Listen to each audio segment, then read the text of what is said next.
Lecturas compartidas. Yo solamente creo en la literatura. Todo lo demás me parece sospechoso. Advertencia. Lecturas compartidas puede causar alta sensibilidad en lectores críticos y atentos. Favor exceder su consumo.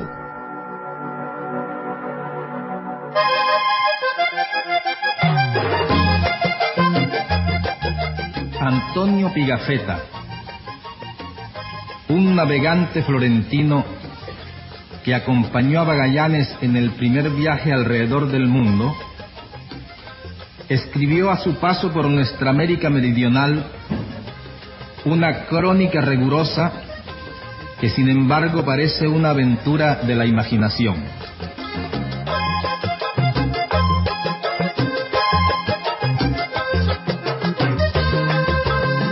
Muchos años después, en el aniversario de su muerte, Lecturas Compartidas habría de hacer un homenaje al Nobel colombiano. Un saludo a todos nuestros oyentes y bienvenidos a una nueva emisión. Les habla Diana Castro y me acompaña Laura Flores. Hola Laura. Hola Diana. En esta ocasión, como ya dijimos, y a poco tiempo del primer aniversario de muerte de Gabriel García Márquez, Lecturas Compartidas rinde un homenaje a uno de los escritores más grandes de este país.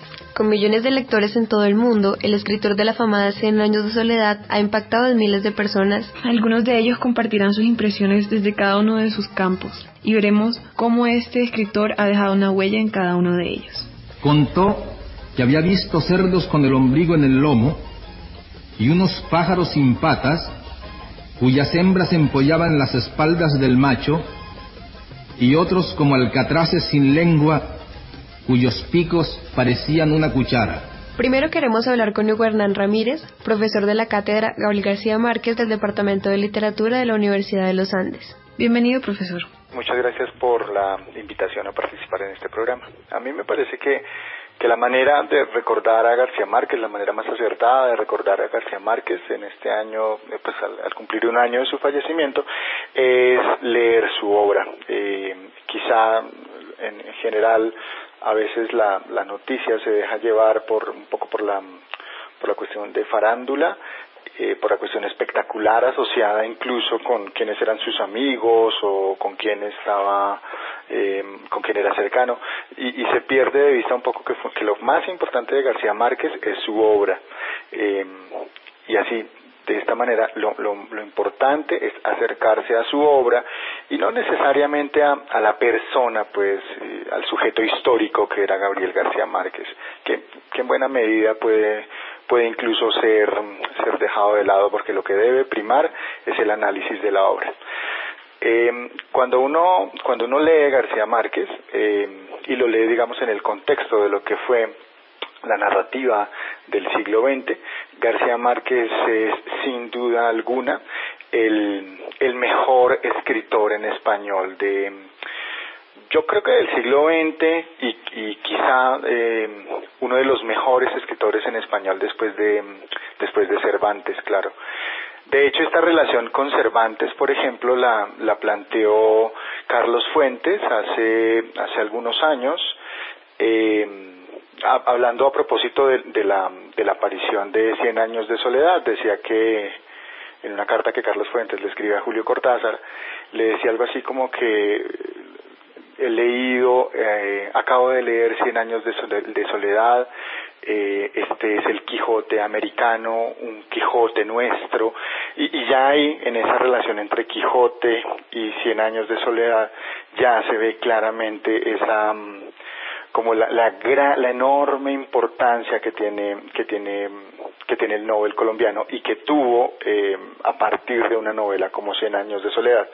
Claro, cuando uno lee las obras y comienza pues desde las primeras, desde Ojos de perro azul o desde La hojarasca, se da cuenta que en realidad lo que llega a Cien años de soledad y así que esa explosión maravillosa que es Cien años de soledad ya tenía un germen por ejemplo en La hojarasca, o por ejemplo en El coronel no tiene quien le escriba, y llega a su culmen en Cien años. En mi especialidad, acá yo doy un curso pues de Gabriel García Márquez, de la narrativa de García Márquez básicamente, y es un curso compartido con otros profesores, con la profesora Andrea Junguito, por ejemplo, Y una cosa que a mí me interesa subrayar cuando doy esta clase es, por ejemplo, la relación que García Márquez tiene con el siglo de oro. Mi especialidad en realidad es la literatura del siglo XVI y XVII.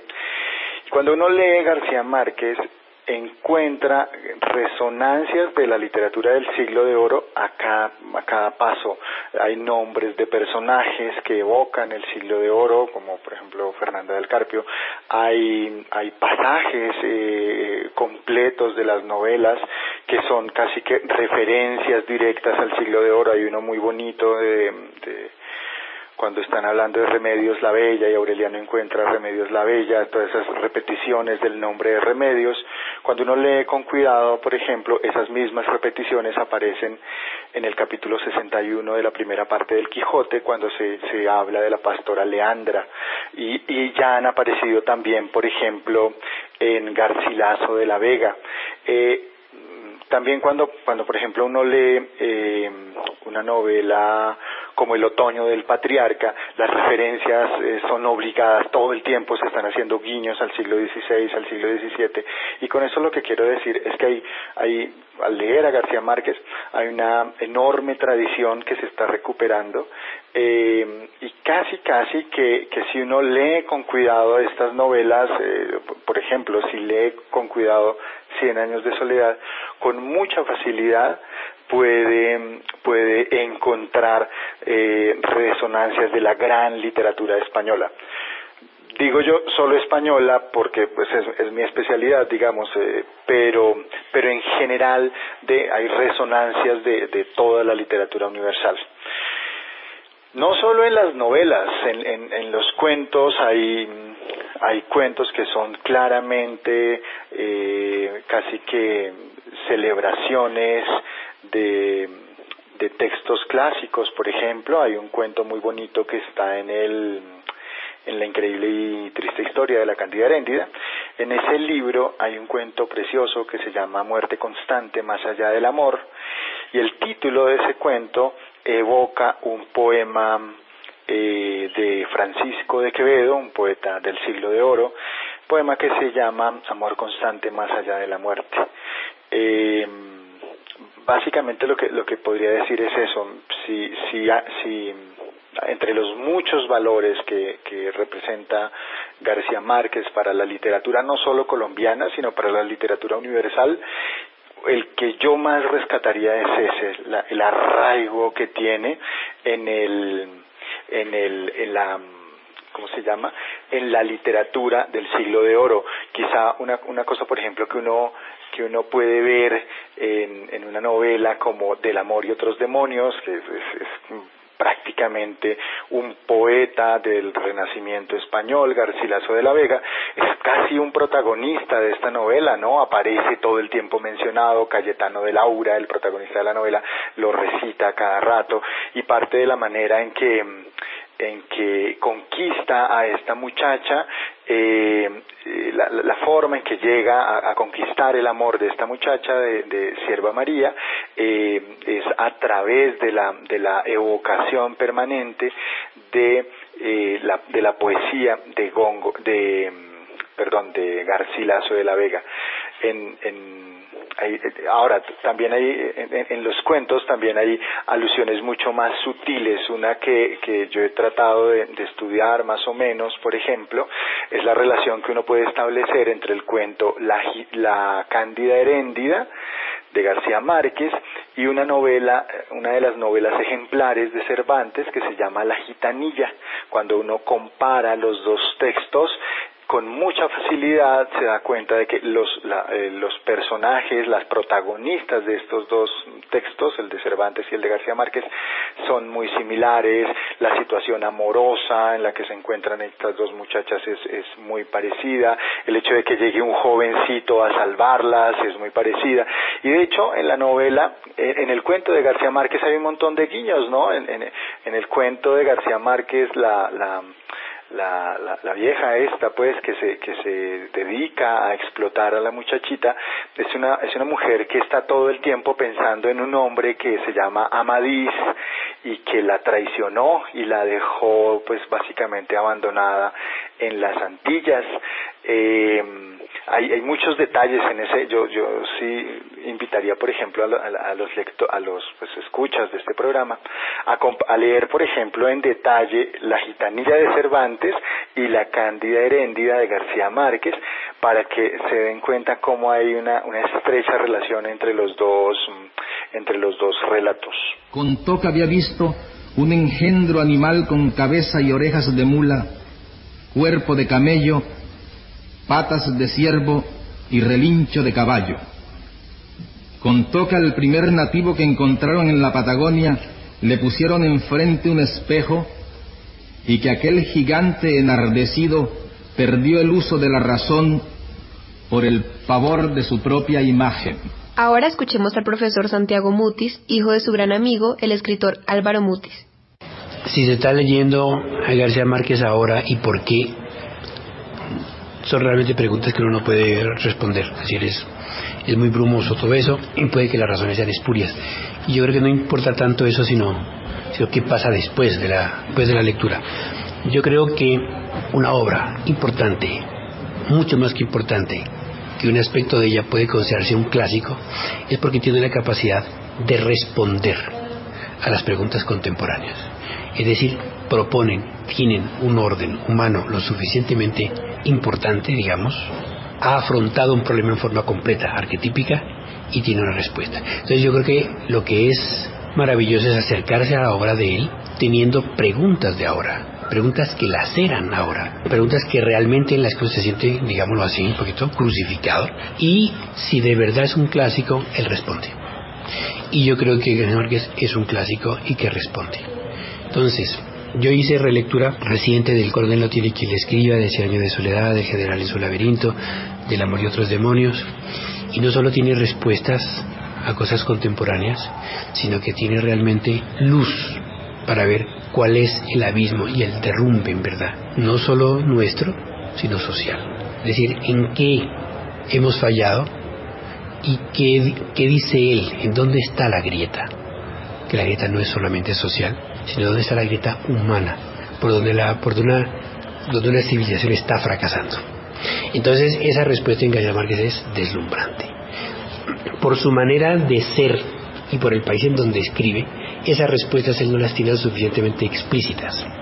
Es decir, si él está señalando, también digámoslo así, por ejemplo en el General y su laberinto, está señalando responsables de todo eso, porque es una historia, es un proceso histórico real, entonces él no lo pone en primer plano, porque ese primer plano es el que estamos viviendo y es los que causaron ese problema. Entonces el asunto está resuelto por los lados, en pequeño, y cuando se encuentra es deslumbrante, es precioso en verdad, pero él dice en qué momento fallamos como nación y sobre todo en qué momento fallamos como seres humanos, como personas. En la larga entrevista que le hace Plinio Fuligio Mendoza, que realmente el trabajo es un poco, por momentos inteligente, pero por grandes momentos un trabajo de bostezo, es desencantado, no tiene el alma fresca para preguntar. Pero hay un momento en que le dice, tú que odias tanto la crítica literaria que se ha hecho sobre tu trabajo, ¿habrá algún aspecto de que los críticos no se hayan ocupado de él? ¿Qué crees tú? ¿Que hay algo que hayan dejado por fuera? Y él dice, lo esencial. Es decir, ¿cómo una persona puede responder ante no sé cuántos miles de páginas que se han escrito sobre él que lo que no se ha tratado es lo esencial? Entonces, este hombre abre los ojos y dice, ¿cómo así? ¿Qué es lo que no está? Y dice, la compasión que yo siento por cada uno de mis personajes.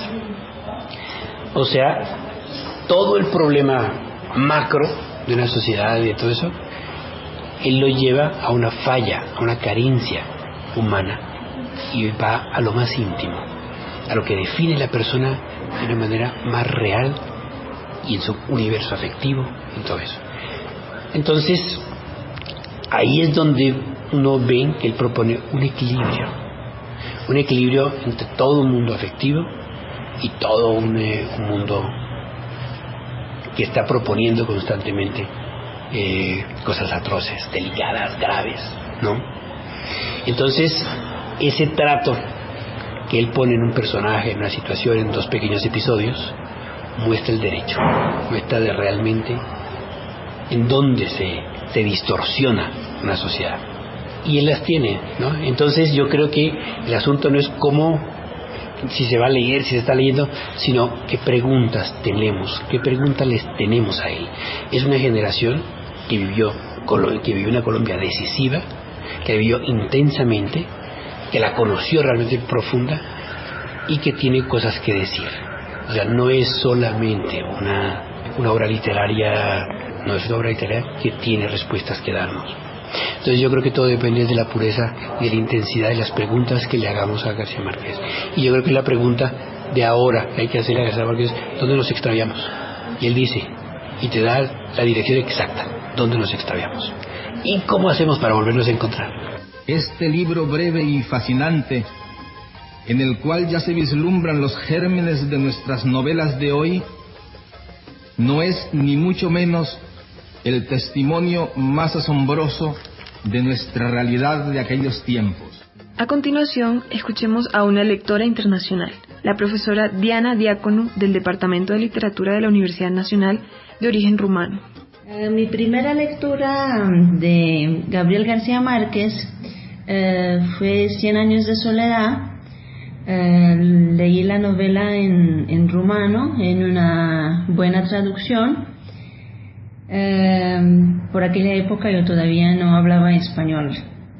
Luego me encontré a 100 años de soledad, que en rumano se llama Un vec de singurătate, lo tradujeron. Me lo encontré en el manual de literatura universal de bachillerato como lectura obligatoria, y desde luego después en la carrera de español lo volví a leer en español como estudiante, luego como profesora. Creo que solamente del Quijote había hecho tantas lecturas y relecturas en distintas épocas de mi vida, ¿no? Del Quijote y de 100 años de soledad. Y ahora que me preguntas sobre la primera lectura y eventuales correcciones que le pude hacer a esa primera lectura cuando llegué a conocer Colombia. Claro, mi primera lectura la hice cuando yo no solamente no conocía Colombia, sino que jamás pensaba que me iba a establecer en Colombia por aquel entonces. Recuerdo de esa primera lectura que me había fijado mucho en esa familia, en esa estirpe muy numerosa de los Buendía. Yo soy hija única y soy de un país donde la mayor parte de las familias tienen hijos únicos, ¿no? Un hijo, ¿no? Entonces esto es el caso más común y para nosotros es lo más natural del mundo. Entonces, para mí, esa familia tan numerosa era un elemento tan imaginario y tan inverosímil como el episodio del gitano que le anuncia a José Arcadio la muerte de Melquíades y enseguida se convierte en un charquito de alquitrán, o como Remedio la Bella que sube a los cielos, asciende a los cielos envuelta en sábanas, ¿no? Y claro, llegué a Colombia y me di cuenta de que aquí había muchas familias de estas para mí increíbles, ¿no? Esa era más bien la regla que la excepción. Y también me di cuenta que para los colombianos, más bien mi situación de hija única era excepcional, era el caso raro, ¿no? Todo eso que conté no quiero que se malentienda en el sentido de que yo creyera que Gabriel García Márquez reproduce la realidad, ¿no? Él mismo lo dijo en un par de ocasiones y mucha gente tomó esas afirmaciones muy al pie de la letra y él llegó a creer ingenuamente que realmente Colombia era así como aparecía en la obra de García Márquez, y que por lo tanto García Márquez no había añadido nada allá, no había añadido su visión, su interpretación, sino que mostraba cómo era Colombia. No, pues eso no, digamos, no quiero que se entienda así esa anécdota, sino más bien creo yo que eso ilustra las fronteras movedizas que hay entre realidad y ficción, y el hecho de que los propios conceptos de realidad y ficción varían muchísimo de una cultura a otra. Ahora, para terminar, escuchemos desde un punto de vista un poco más personal lo que tiene por decirnos el novelista y periodista José Luis Díaz Granados. Yo conocí a Gabriel García Márquez en octubre de 1959. Yo tenía 13 años y él tenía 31. Y él vivía en la carrera quinta con 59. Estaba recién casado con Mercedes Barcha y tenía un bebé de 3 meses llamado Rodrigo. Y él trabajaba en la agencia cubana Prensa Latina, que tenía su filial en Colombia. Él era como el director de noticias, algo así. Y muy hábil, ¿no? Era un gran periodista antes que todo. Y entonces yo lo iba a visitar porque una tía mía común con Gabo, que sabía que yo escribía cuentos, me dijo un día: llévale tus cuentos a Gabito. Le decíamos Gabito, ¿no? Gabo se le vino a decir como 20 años después. Y entonces un domingo yo fui, se lo llevé, y él, muy sencillo, un típico costeño, ¿no? Usaba una chaqueta, me acuerdo, sentado en el suelo a los pies de Mercedes. Toda la vida la veneró, la adoró con una gran devoción. Mercedes muy bonita, muy callada, con un ala de gaviota, me acuerdo, y con slack. Fue la primera mujer que yo vi en mi vida que usaba pantalones largos. Nunca yo había visto eso en Bogotá. Y me acuerdo que él hablaba con uno, y a lo largo de 50 años hubo mucha cercanía, mucha amistad, mucho cariño, que yo guardé muy en secreto, porque yo a mí no me gustaba alardear de eso. Nunca alardeé de eso, porque como yo también soy escritor, mi mundo es totalmente diferente al mundo de Gabo. Mi mundo es urbano, es Bogotá, porque yo he vivido en Bogotá casi toda mi vida, y el de él es Macondo, es la zona bananera del Magdalena y la Guajira. Entonces nunca fui influido directamente por sus temáticas literarias. Entonces yo guardé mucho eso, y hemos venido a revelarlo porque él mismo y sus hermanos, muchos han dicho, es mi primo José Luis, como José Stevenson, otro novelista, o Óscar Alarcón, que es periodista. Pero siempre decir a lo largo de 50 años que soy millonario en recuerdos y en anécdotas de él. Yo recuerdo 3 cosas muy especiales conmigo. Primero, que siempre que yo me iba, desde que yo era un niño hasta ya cincuentón, cada vez que yo me despedía, él siempre me decía: no te vayas todavía. Nunca me dejaba ir en la primera despedida. La otra es que nunca me hizo sentir como que él era un genio, el premio Nobel, y usted es no, ni con ningún escritor lo hizo sentir. Siempre hacía sentir a la persona igual a él. Siempre, es decir, las personas que no lo conocieron tienen quizás la imagen de un hombre petulante o de un hombre distante, y era todo lo contrario. Él rompía el hielo muy rápido, como cualquier hombre en la costa, en el Caribe, ¿no? Y la tercera cosa es que era, digamos, no le gustaba hacerse sentir, digamos, que era un hombre famoso ni nada, sino que le gustaba que más bien como escuchar, más que decir él cosas, le gustaba escuchar, y preguntaba mucho: poeta, y cuéntame de su vida, y cuántas veces se ha casado y tal cosa. Era de una gran sencillez, muy querido. Una vez estábamos en La Habana. Yo fui por razones de exilio. Estuve viviendo con mi familia en Cuba entre el año 2000 y finales del 2005. Además, yo siempre he sido un gran admirador y un gran defensor de la Revolución Cubana y de Fidel Castro, y también tengo mucha cercanía con él, personal. Y pues Gabo, todo el mundo sabe que está el mejor amigo de Fidel Castro, que ha sido motivo de críticas, sobre todo en Colombia. En ningún otro país le critican por eso, solo en Colombia la gente no le ve sino defectos.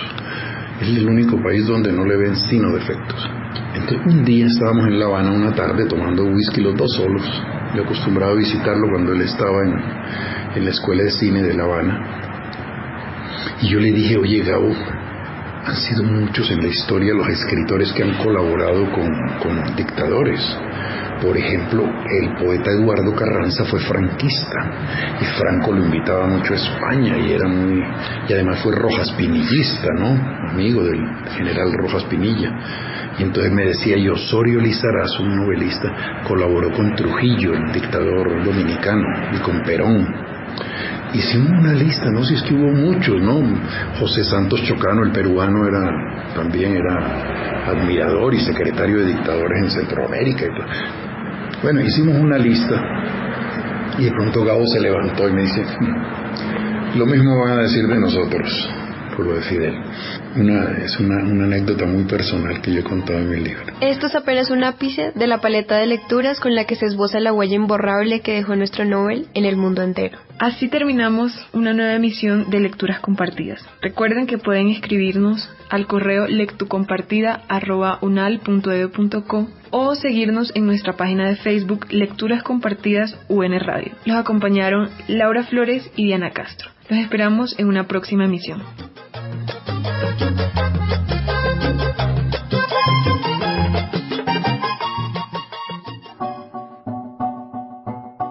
Lecturas compartidas. Yo solamente creo en la literatura. Todo lo demás me parece sospechoso. Advertencia. Lecturas compartidas puede causar alta sensibilidad en lectores críticos y atentos. Favor exceder su consumo.